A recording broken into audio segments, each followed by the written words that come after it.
Welcome in, everyone, to Swarm Talk here live on a Thursday evening. We appreciate you tuning in. We appreciate you tuning in, whether it's live here on YouTube or whether it's on the social media platforms over there on X, both at Bryce_Coon or it's at the Crowded Booth. And maybe you're just listening to it in podcast form. So we really, really appreciate you tuning in, you listening, and keep those numbers climbing. Continue to support the show. And I cannot wait because on Monday night, we're going to be back in the saddle, per se, with some of our live college football shows every Monday. And then we'll go Wednesday evenings as well as we kind of get into our tier and ranking list as we lead that up into spring football. And we're going to be announcing a new partner. And I can't wait to do that.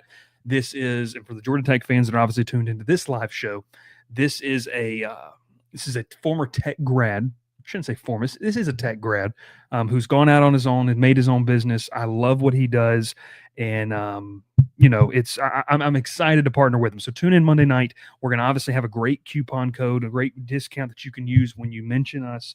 So make sure you do that as well. But obviously the big news we're here to talk about is the fact that the Georgia Tech Yellow Jackets have made a hire. And I'm going to go ahead and tell you, folks, I like this hire. I like the move and, the move that Brent Key made. This has been a guy in Brent Key who's kind of felt like maybe a quick to fire, slow to hire type of guy, and moved very quickly. I think he had a plan in place. I believe that he knew where he wanted to go with this move. And so kudos to him. He went and got his guy as obviously Blake Gideon. If you're just now tuning in, Blake Gideon, the former Texas safeties coach, who was a part of one of the best defensive backfields. And I think we said this multiple times on the live show, probably the best secondary in the country. You had the Jim Thorpe Award winner. You had Andrew Makuba, transfer from Clemson, who was one of the top safeties in the country. So you were kind of helping, with this defense in Texas. All the issues they had offensively, man, Texas was really good defensively. And so he was a part of that. He was a piece of that. And so now you're taking a chance. You always are when you're hired. I don't want that to be taken in a negative light by any means. But you're taking a chance on a guy who's not really, called plays at this level. He hasn't necessarily been kind of the lead voice in a defensive coaching meeting room, and that's okay. But when you're Georgia Tech and when you're a program that's trying to ascend out of the middle of the pack of not just college football, but the ACC, you've got to take a chance. And Brent Key has done very well on his assistant coach hires. And so we'll see, obviously, how this pans out. But on the surface level, there's really nothing to not like about this move. You can nitpick at some of the things, maybe, okay, he hasn't really called plays at this level, or, how much of it is just the extreme talent that they had at Texas. We're going to talk about that. We're going to talk about scheme. And I want to tell you how I feel like this defense feels for me kind of as we get closer, about a month out from spring football as well. So lock it in. Make sure you subscribe to the channel. And before you do, I want you to hear from one of our fantastic partners. Make sure you make it happen with our friends over at Underdog as we get ready for continued college basketball, but it's also Super Bowl Sunday coming up. Tired of the old, outdated way of playing fantasy? It's time to try Underdog Fantasy. If you want to make some picks on your favorite sports, check out Underdog Fantasy Pick'em game, where you choose higher or lower on between 2 to 8 players, and you can win up to 1,000 times your initial entry. Make sure to use code CROWDED when you sign up, so you can get up to $1,000 in bonus cash and a free pick. Think you know ball better than us? Don't miss out on this great offer and compete against the crew to showcase your knowledge today. Tired of the old, outdated way of playing fantasy? It's time to try Underdog Fantasy. If you want to make some picks on your favorite sports, check out Underdog Fantasy Pick'em game, where you choose higher or lower on between 2 to 8 players, and you can win up to 1,000 times your initial entry. Make sure to use code CROWDED when you sign up, so you can get up to $1,000 in bonus cash and a free pick. Think you know ball better than us? Don't miss out on this great offer and compete against the crew to showcase your knowledge today. Make sure you check out Underdog Fantasy. Use code CROWDED to make sure you get in there, get your Super Bowl picks in there. We're going to be unveiling our team's Super Bowl. Use higher or lower. Very simple. We want you to take advantage of that deal. Support the Crowded Booth and have a little fun while you're doing it responsibly.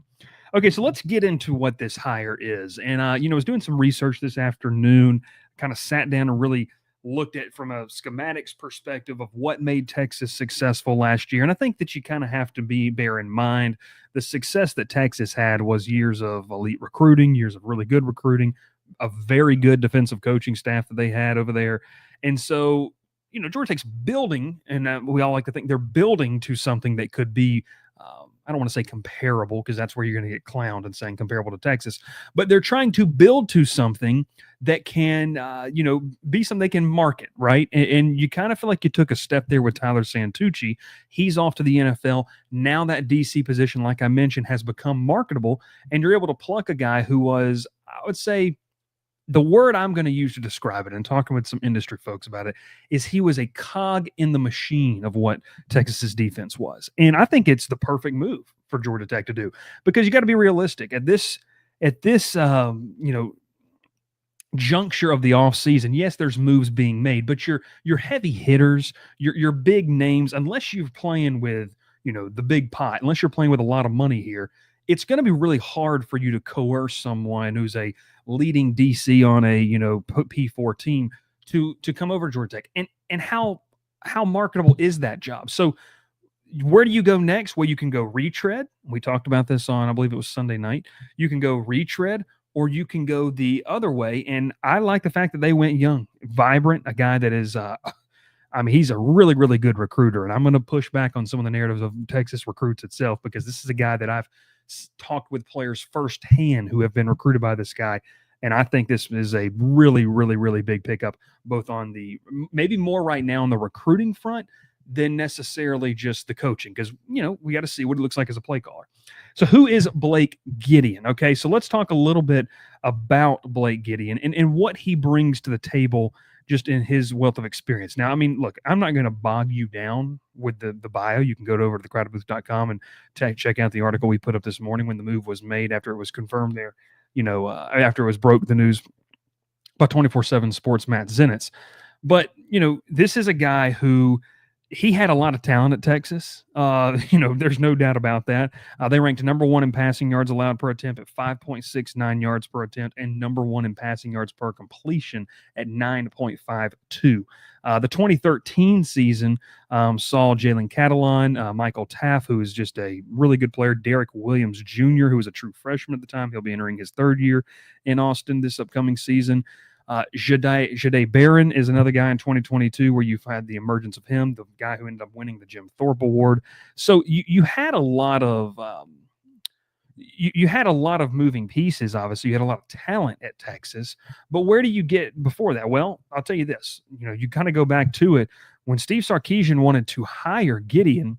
One of the things that he gleaned off was the positive raving review that Lane Kiffin gave him. And when you think about Lane Kiffin, regardless of how you feel about the social media side of things or whatever you want to talk about with it, you're talking about one of the top offensive minds and creative minds in the college game. And for him to look across the sideline and say, you know what, that guy is going to be, pretty a rising star. This is, he identified that, and that's what Sark went off of. There as well. So, he had, was really kind of looked at as in the special teams role there. He's a special teams coordinator at Ole Miss. He had Ole Miss ranked 17th nationally in kickoff return defense, 23rd in kickoff returns. And then their punter, who was a Danny Werfel trophy semifinalist, you have ranked 4th nationally in average. So you had a lot of things that, he was really good at. He was a special teams coordinator at Houston. Was really good there. He was at Georgia State in 2018. He was the defensive backs coach and defensive passing game coordinator at Western Carolina. And after his playing career, which you kind of dive back into just that portion of it, where he played, I believe he's up there in terms of games played in the history of Texas football. So he's a guy that played at a high level in the Big 12. He was a defensive quality control assistant at Florida in 2014 before. And here's a key thing that I kind of wanted to go into here, because, a lot of Tech fans were thinking, okay, who can we go get? And a name that came up continuously in a joking matter or facetious matter, I'll say, was Will Muschamp. And it was like, oh, is there any way? That kind of joke. But when you look at it, this is a guy, and I want to use the term disciple loosely here, but this is a guy who was a defensive graduate assistant at the call of Will Muschamp. And when he was in Auburn. So, this is a move that I kind of think that I really do believe, and I really do think when you're looking at a coaching opportunity and you're looking, if you're Brent Key, you have to be forward thinking at a place like Georgia Tech. I will say this, like, I think it's a breath of fresh air in my mind to not go the retread route. Because look, I mean, it could be a good old boy and all that kind of stuff, then that's fine. And you bring back your friends. I like the fact that Brent Key and however you want to define the term search committee with that he, partnered with and he gathered with there. I like the fact that they went and said, okay, who's a young and up and comer who recruits at an elite level? And I understand the logo on the side of the helmet. We'll talk about that in a second. But recruits at an elite level and not only just brings fresh ideas, isn't afraid to talk in the coaches meeting room. That's one thing I've kind of got about, kind of got into it with, in terms of conversation is, yeah, he wasn't the lead voice in Austin with what they wanted to do. He wasn't the lead voice in the DB's room, in what they wanted to do. But, Terry Joseph being at Texas, that was kind of the guy he kind of also learned under Gary Patterson, who was there in 2022 as, I think, an assistant to the head coach type of role, but a senior advisor role. So all those things is, I like the hire at face value because it's forward thinking. Now, look, I mean, and Dev says this, good or bad, I think it will be interesting at the least. And Dev, I'm on par with you about this because I think that as we kind of sit here and we think, is the splash worth it, or is the reviews worth it? I think that this is, in my opinion, one of the hires, and Jonesy, and I'll say, look, Brian Jones, he says right here, it's the type of hire that Tech had to make good young mind. Hope it's an home run hire that can push you over the edge. That's what you have to hope for, because if you're Georgia Tech, like I said, you're not in a position where you can pull a P4 coordinator from somewhere. So it's either an analyst at a P4 school or an assistant, which they did, or it's a retread, or it's a chance on an up and comer at the G4, G5 level or G5 level. So all things considered with that, the optics of this hire show a forward thinking, adding the next best thing, and what you hope is a bright young mind there too. So I know that PR stuff doesn't matter to Brent Key. I know that the optics don't matter in terms of what it looks like. But I will tell you, from where we went, last week, which was Saturday when the Santucci hire was officially put out there, where we went from last week, if you're sitting here right now and you're thinking, about who it could have been and what could happen, like realistically, this feels pretty good, like from an optics perspective. Like I don't think anyone's going to be frustrated with it. Now, look, I mean, fans are fans, and everyone's going to have their opinion once the games happen, and we're going to get into some of that stuff there as well. But I just think that in terms of the optics of the hire, home run, 100%. You like the idea of what you're trying to do if you're Brent Key. To look, you had a defense in 1 year that showed massive improvement. That is going to be the key to any success in 2025, and you've got to kind of find that. And so we'll see. We'll see. Now, obviously, the question that everyone has is scheme, right? Like that's the question that everyone wants to know. They want constantly to try to figure out.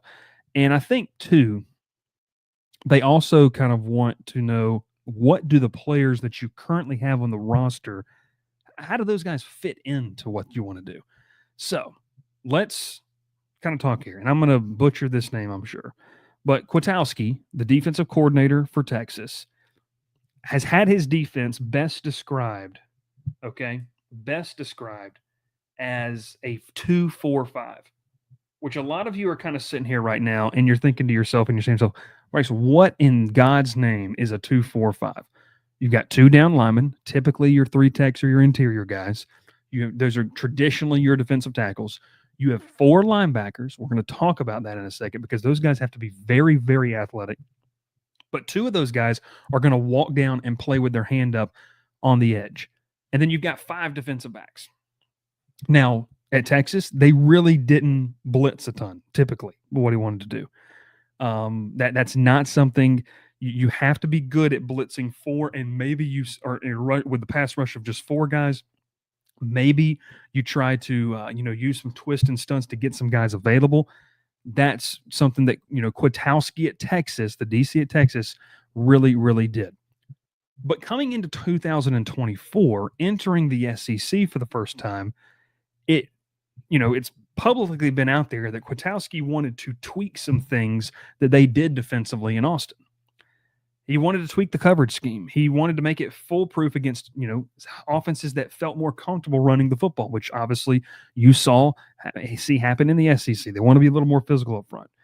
So Texas did go out and hire Johnny Nansen, the former defensive coordinator for the Arizona Wildcats. He had been there the past 2 years as co-DC in Austin. This is, a guy that I think that, you need to take a step back and kind of look at what they do. Now, I'm going to use two terms here as we kind of talk about schematics and coverage, okay? This is going to get a little, it's going to get a little educational, I guess, in the sense, we're going to type this in here so people kind of know what we're talking about. So the scheme breakdown of what you could see. Now, once again, we have no inkling of what they're going to run. We don't know exactly what it could look like. I'm just kind of giving you, I'm kind of trying to give you some ideas of what could happen. So, Kwiatkowski is a tried and true, it's called middle of the field open. They call it the mofo, right? That's hilarious. Nansen is the opposite, the guy they brought in this past year. He wants to close off the middle of the field, and so he uses a lot of cover 1 and cover 3 schemed at Arizona. Essentially, what that does is it clogs up the middle of the field, and it loads the box with defenders to kind of really better stop the run. That's why they brought Nansen in. Now, you're going to ask me in a second, stick with me here because we're going to talk more about this, of how this flows into, obviously, Gideon. So, when Nansen joined Texas's staff this past year, he was an integral part of their success and what they wanted to do, because they really kind of blended Kwiatkowski's style of we want the middle of the field open, and then the MOFC, which is kind of the middle field covered, that he wanted to do more of. So this past year, here's some numbers for you. Texas ran cover 3 on 39.7% of their defensive snaps.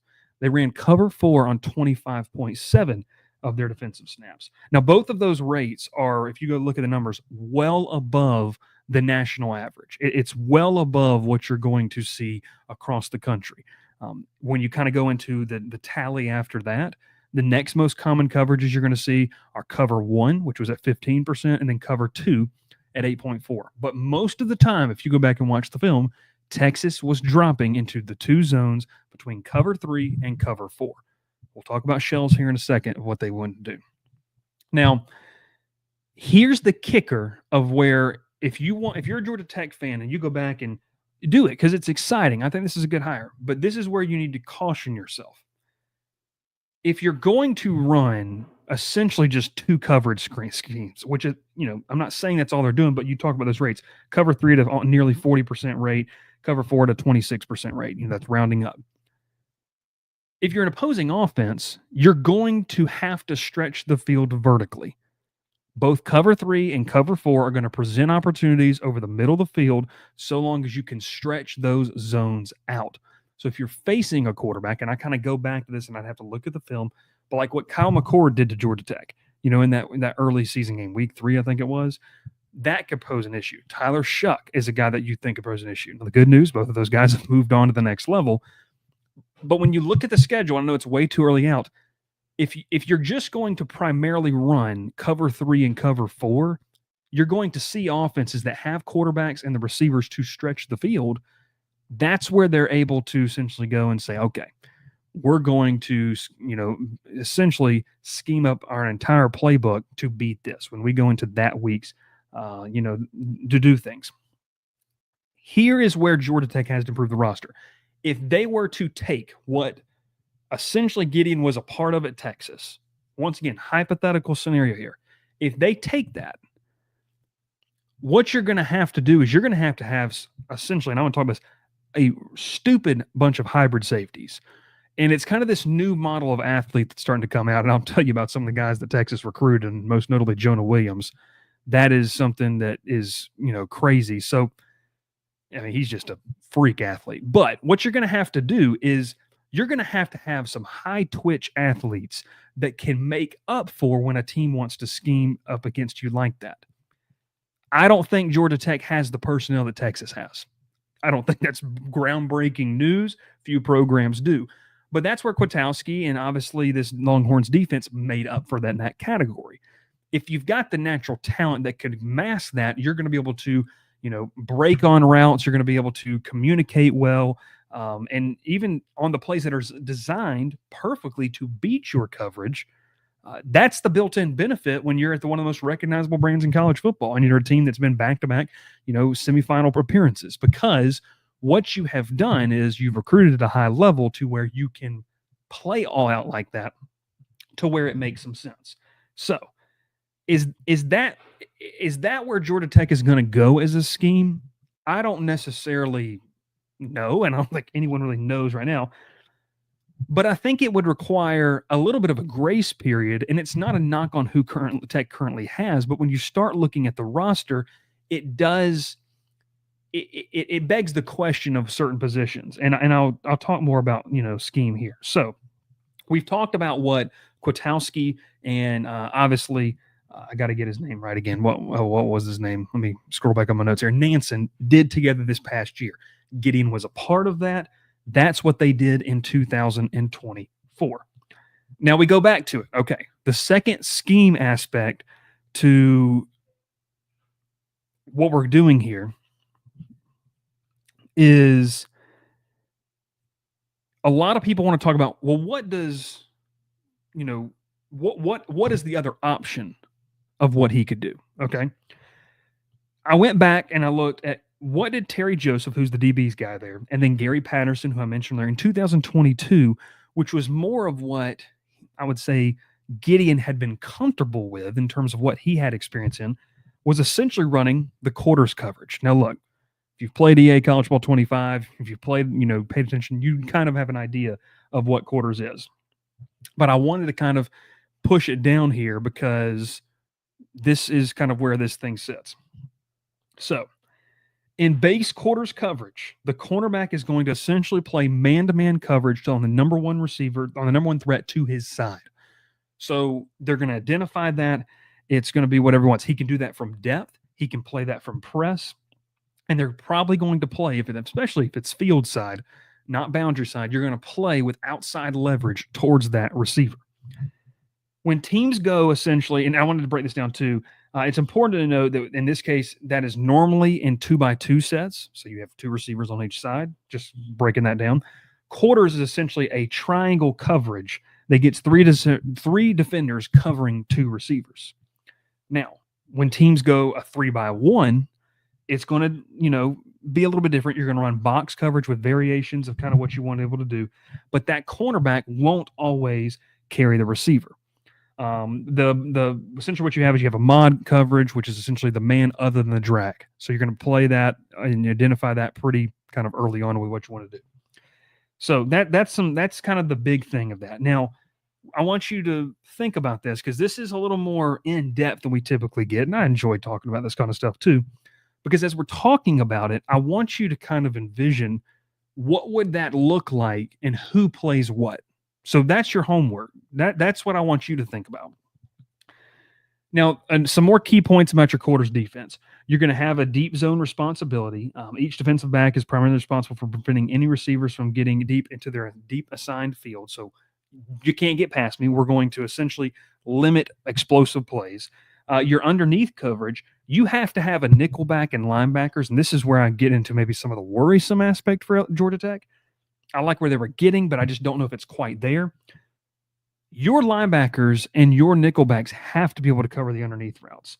They're going to play, and once again, they're going to play essentially in to out. So they're going to play the middle of the field, protecting that and playing out towards the sideline. Now that comes to the question, do you have the guys to be able to play that? Secondary wise, I think you've got some twitchy athletes. We'll obviously get in that into the next couple of weeks. But when you talk about just straight up, strictly looking at the nickel and linebackers, and TD Jake says it here, you're being pushed to your limit.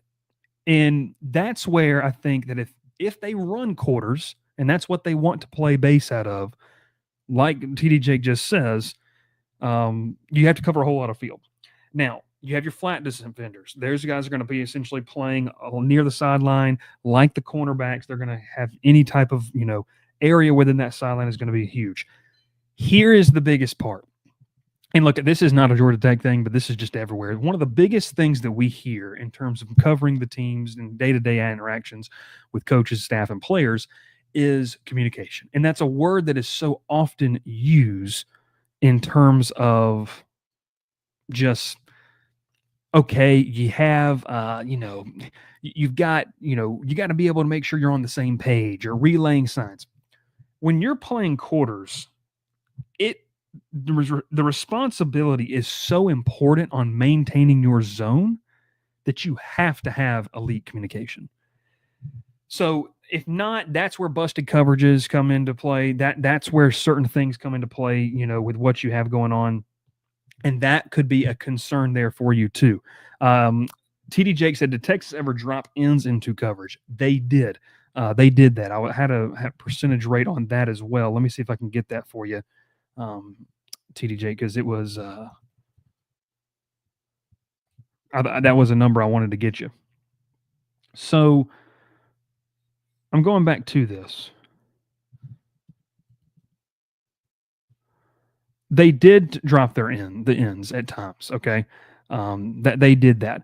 Now, I wanted to say this too. Texas played a lot of this past year. Essentially, I wanted to kind of go into the final aspect of schematic here. So we've talked about cover 3, cover 4. We've talked about quarters. Here's the final wrinkle. And this is obviously depending on if Georgia Tech's going to do something different. The final wrinkle in this is, if you kind of recall, and I don't know how much public this really was, but when Steve Sarkisian was hired at Texas, there was a lot of smoke and a lot of talking about that Will Muschamp would be the defensive coordinator for the Texas Longhorns. Now, that plan fell through, but Gideon was hired to kind of be that once again. He was with him at Auburn as a kind of a GA analyst role. That was going to be, kind of the marriage. Like, here's the tutelage of learning under. And once again, you kind of go back to what the Nick Saban style offenses that Will Muschamp learned. And I encourage you, and I have to go find this. If you want to learn more about defense, man, go find where Will Muschamp kind of writes all this plan out. Now, it's built for high school coaches to kind of learn, but he wrote it while he was down here at LSU, and it's great. So Gideon was going to be with Will Muschamp. Instead, he links with Terry Joseph. Obviously, they play that familiar quarter scheme that Terry Joseph likes to play, along with Gary Patterson, who did that for so many years at TCU. And so you kind of have to wonder where, if you don't have the personnel for quarters, okay, and you don't want to run essentially cover 4 and cover 3 at such a high rate, which once again, that cover 3 rate at 39.7, 40% is pretty crazy. If you're not going to do that, could you model what Will Muschamp has done? And so I really kind of went back to the drawing board here, and I said, well, what does a Will Muschamp defense entail? Like, what is something that when you're looking at what he does? So here's kind of the big keys. One, you got to be downhill and aggressive. You're playing off of blocks. So you're emphasizing the ability to play off of blocks, to shed it, and defensive backs have to attack the receiver, whether it's on the run play or you want them being aggressive in that sense. You have to be able to read that, especially the number 2 receiver, whether it's the inside slot guy or however they line up, if it's a 2x2 set or a 3x1 set, you have to be able to read that and understand what he's doing, because it determines a lot of other things with what you're doing. And then obviously, if you've ever kind of watched, what he does, Muschamp kind of straddles the line between a 3-4 and a 4-3 front, and you have your buck linebacker, which the buck is kind of that hybrid edge outside linebacker player. So all things considered with this, and so that's some of the schematic things. It kind of gets me to the point is like, what is the actual outlook of what Georgia Tech could do, right? Because what does this look like in Atlanta? And that's what I'm going to put here. Because all this stuff is great. And like, I think, this is not private information. Like, you go research this stuff. I knew a little bit about it. But I wanted to kind of talk about what this looks like for Georgia Tech's outlook. Now, I hope I have this number right. Georgia Tech finished 67th in, I believe, scoring defense last year. I need to make sure, double check on that. Someone can fact check for me. But like I mentioned earlier, when you talk about what does this look like for Georgia Tech, the three things that you have to have, and I don't know if it's on the roster yet. And one of my plans is to kind of dive into the roster of what it could look like. And I know there's no such thing as a two deep in January and February, but just gaining what you think it could look like is, do you have the roster to play the defense he wants to play? Because we talked about it earlier. Like, I mean, I'm gonna throw this for you. Like, here's five guys, and you can put this on 24/7 or whatever you prefer to do. But Blake Gideon's five highest recruits. He was the personal recruiter for Jonah Williams at a Ball High School in Galveston, Texas. I will tell you this: that kid is one of the most athletic freak players I have ever watched in person in my life. I've seen him multiple times, talked with a young man multiple times, a two sport star at the high school level, played baseball, really great baseball player. He's going to be a true freshman. He's on campus already out there in Austin. And he is the definition of where you wanted to play single high safety, which they did this past year a decent amount. But that's your prototypical guy. Big physical kid. He's 6'3", 205. I mean, that as a true freshman. So do you have that? And I'm not saying just go on the roster and look at 6'3", 205. You talk about the athletic ability, the twitchiness, the fluid of the hips. Like, you have to have that. So that, Jonah Williams is a guy that, he put out there publicly today, kind of, saying man to the report of Gideon leaving, because that was his personal guy. Now, another guy that I had the chance to talk to multiple times, one of the high risers, I believe, in the 2025 cycle was Cade Phillips, 5-star recruit, 6'1", 185, 190, playing strictly the cornerback position. He can play some nickel and even play a little bit of safety. Super long, super athletic. And once again, that's one of Gideon's personal guys that he built a relationship with as well. Xavier Filsami is another one. Derek Williams Jr., who we mentioned earlier in the show, and then an edge rusher from Hewitt Trustful, and Justice Finkley. So what stands out to me? It's like, Bryce, well, okay, look, he works at Texas. They recruit themselves. That, I'm going to say this right. That is, to me, a lazy take, in the sense of, yes, it does kind of recruit itself, but the brand and that you fit from that, but you still have relationships still matter, folks. They still matter. Blake Gideon, from talking, and we make the joke all the time in the Discord. Well, source, I'm going to tell you, from talking with Jonah Williams, from talking to Cade Phillips during the recruiting process, from talking with other players who've been recruited by Texas. Zealous Hicks is another guy that also, in general, Zealous Hicks is a guy that Georgia Tech flirted with for a little bit and went out to Texas. All those things considered, rave reviews of why they were able to, land in Austin. Yes, NIL is a factor. It is, whether you like it or not. And Georgia Tech has to continue to build up in that category. But you went and got yourself a guy that can recruit, knows how to build relationships, has great relationships, can walk into a high school in Texas, can walk into a high school in Louisiana, can walk into a high school across the country. And although he might be wearing a different logo, there's a lot to say about what he could bring to the table. So I think that this ups the ante of what you could do as a recruiter with him at the helm of the DC. I mean, I really, from the recruiting side of things, I could not be more impressed with what they were able to do with this position. Now, I mentioned you need versatile safeties. You have to have some studs on the back end. That has to happen. Now, the extra part of this. Now, look, we talked about this. Texas ran that weird 2-4-5.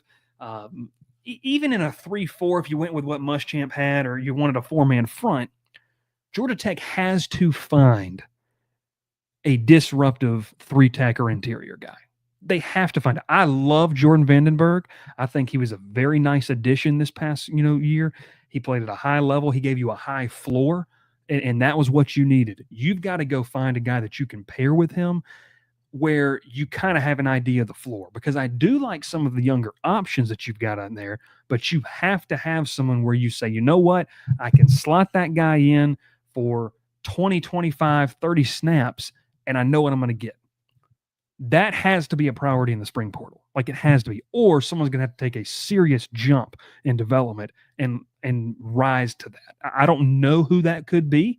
I mean, there's multiple options, But I think you have to go in there and you have to say, okay, we got to find a guy that can give us 20, 30 snaps alongside Vandenberg, and then we can work on developing the other guys. That has to be a priority. It's going to cost money, but that's just the day and age we live in. So you have to have that defensive tackle. Now, the big question, and I know we had a bunch of people kind of say this, as well. And I want to go back to this comment from Todd. Todd said, he goes, I think we reached here personally on this hire, never called plays as a coordinator. And we addressed this a little bit earlier in this show. But look, it's not shocking when I tell you this, not breaking news, nothing to put on a message board behind a paywall. The talent isn't the same. The talent level is not the same in Atlanta that it was in Austin. And that's just a given. Does that mean that the cupboard is completely bare in Atlanta? No, I don't believe so. But this is where you do get to see into a lot of people's comments of the main concern is, okay, is Gideon just a guy that, hey, he's rising, he was, good at the FCS level, he was good at Ole Miss, he showed some flashes. Will Muschamp thought highly of him. Lane Kiffin thought highly of him when he was at Ole Miss. Steve Sarkisian put him on the field as a coach and stuff like that. So if you're going to get this type of player or this type of coach, you have to ask yourself what's the risk. And I saw some takes today about this, and it's like, well, that's a bold move, it's a ballsy move, it's a gutsy move. And it was immediately met with pushback, which I will tell you this happens all the time in this fan base, because God forbid you say anything that might be raising a question, and you've got a large portion of the loud fan base on social media that flips out on you and can't handle that. I think it's a legitimate question to wonder on the other side of this. Is he ready? And the only way you're ever going to know that, to push back on that question, is by giving him the keys to the car. And Brent Key has given him the keys to that car. I love the work that Jess Simpson's done up front. He's got his work cut out for him. I think that he's going to help in that category with all the experience that he has. It's going to be interesting to see now the fact that you essentially have 3 defensive backs coach. You got a young quarterback coach. You've got Corey Peoples there as well. So how does that work? Because who's going to work with linebackers? You do still have your assistant linebackers coach on staff. So maybe that's not a problem at all.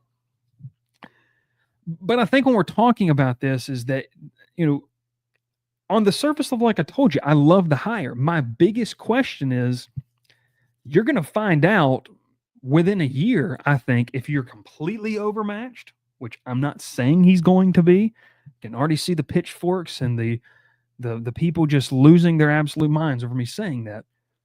But you're going to figure out very quickly, is he completely overmatched, or is this a situation where he just needs an opportunity to showcase who he really is?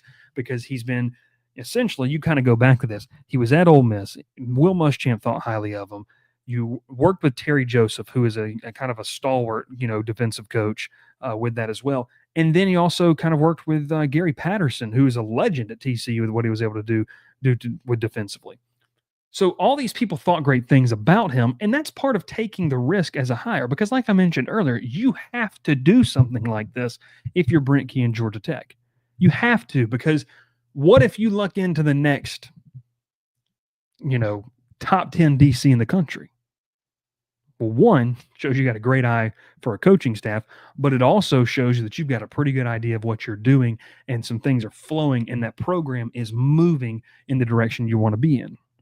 So this is an interesting, off season, because like we mentioned, there's kind of 3 different schemes if you go away from what they ran under Santucci that you could roll with. And obviously, we explained a lot of that. I think I encourage a lot of people to kind of go and look at some of the players I mentioned in the Discord. I think it's going to be very interesting. And I'll just say this. How does Kyle Eford fit into this defense? I think that, that's a guy who is a thumper. We're going to see, the development that everyone knows, the development that Kyle Eford needs to make, right? And it's in the pass coverage situations. So if that's something he makes, then obviously you'd like to have him out there. I think Tajay Butler is a guy that could absolutely be a star, an all AACC star in this defense, if he develops correctly and if he's given the right opportunity. So I think a lot of those pieces of the puzzle, you have to wonder the 2 things. Is he ready to be a coordinator? If you're constantly going to worry about a guy having not called plays, at some point you've got to make the move and got to make the you got to find out. And we're going to find out very, very quickly, with whatever scheme that he brings in. Okay, whatever scheme that he brings in to Atlanta, I think it's going to be interesting to kind of break it down and look at it and see how the roster matches up with it. Do you try to fit a square peg into a round hole where maybe you don't have all the players that you need it for yet, or do you find some compromise to eventually bridge the gap to where you want to be? That's going to be one of the big things as well. And then learning as a play caller, like learning that. We talked about it on Sunday night. Jess Simpson's the lone guy who has any experience doing that. And even then, it was in a co-DC role. So really, how much was he calling the plays when Mike Elko was the head coach? I don't know. I think it's a gutsy move, but I like it. And I like putting it out there on the line and say, hey, we think this guy's a rising star. Come to Atlanta. Let's see what can happen. Because the guy can recruit at an elite level. I think you can recruit even with the Georgia Tech logo on his, on his shirt when he walks into a high school because of the way he carries himself and what he's able to do and the increased recruiting that you've seen inside the state of Georgia. So I like all the aspects about it on the surface level. I can't hate it. I can't hate it. Now, look, we can all have revisionist history once we get to the season. If Georgia Tech's getting torched for 350 yards passing, a game, I don't think that's going to happen, but it's going to be interesting to see the development, the installation of what they want to do over there in Atlanta. We appreciate you tuning in. A longer show tonight, but man, that was a lot of fun. And I hope you enjoyed it. I like talking about the schematics of this stuff, really kind of breaking a lot of the things down and talking with you about that as well, live here on YouTube, live on X, and live on different things that you can find all over your internet feeds, whether it's the podcast after the fact. We appreciate you. Before we get out of here, we told you about Underdog. I want to talk to you a little bit about Section 103. You saw the hat I was rocking. You use code Crowded Booth. You get 10% off your first order. It's one of the best Georgia Tech things that you could honestly have out there, right? Like from a gear perspective, you're not going to find something better. And I love what they're doing. I love what they're a part of. Once again, we've linked up again. They're going to be the 2025 presenting sponsor for the third season in a row. And we love Section 103 and all they have going on. So you want a hat like this? One of the best hats on the market? Make sure you head over to section103.com and check them out today. Subscribe to the YouTube channel. Head over to thecrowdedbooth.com. Sign up for free. Or if you'd like to support, throw in $5. I think it's $2 a month. You can go over there and hang out. More written content on the way. We also kind of released that we're going to be hiring some content creators. So if you feel like the need, and yeah, Georgia Tech, if you want to talk more about Georgia Tech or write about Georgia Tech, make sure you come alongside us and we'll have a conversation and see where you fit and where you want to talk about things and how we can help facilitate that. But make sure you tune into us live on Monday night. ACC rankings, ACC quarterback rankings, ACC head coach rankings. A lot of stuff on the tally there for ACC fans and SEC fans. And this is the best place to get it over here on the Crowded Booth. All college football, all the time. We will catch you next time here on the Crowded Booth. This is Swarm Talk, the Georgia Tech show, the best one on the internet. I'm looking at your Red Talk. See you later, folks. Pile in here and make yourself feel at home. The Crowded Booth is coming on. The Crowded Booth with